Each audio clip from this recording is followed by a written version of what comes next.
என்னுடைய சேராக இருந்தும் அவர்களிடம் நான் போய் கதைக்கின்ற போது மதிப்புக்குரிய வைத்தியர் என்னை வெளியே போகுமாறும் அதன் பிறகு செக்யூரிட்டி கார்டுகளை அழைத்து என்னை வெளியே திரட்டுமாறும் அதன் பிறகு போலீசாரிடம் தெரிவித்த போது போலீசாரிடம் சொன்னேன் நான் ஒரு பாராளுமன்ற உறுப்பினர் என்று. அதற்கு பிறகு அத்துமூறி ஒரு MBBS வைத்தியனாக இருக்கும் எனக்கு 8 வருடம் அதே வைத்தியசாலையில் படித்த எனக்கு என்னை ஒரு ஒரு ஒரு தரங்குறைவான ஆளாக என்னுடைய பாராளுமன்ற சிறப்புரிமைகளை மீறி என்னை வெளியே அனுப்பியிருக்கிறார்.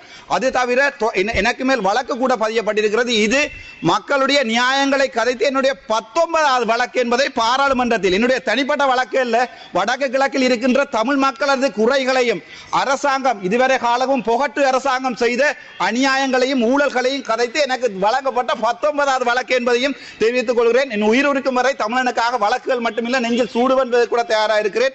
மிகக்குரிய கவலை என்னவென்றால் இந்த கௌரவ பாராளுமன்றமும் இந்த எதிர்க்கட்சி தலைவரும் உங்களுடைய மதிப்புக்குரிய ஜனாதிபதி கூட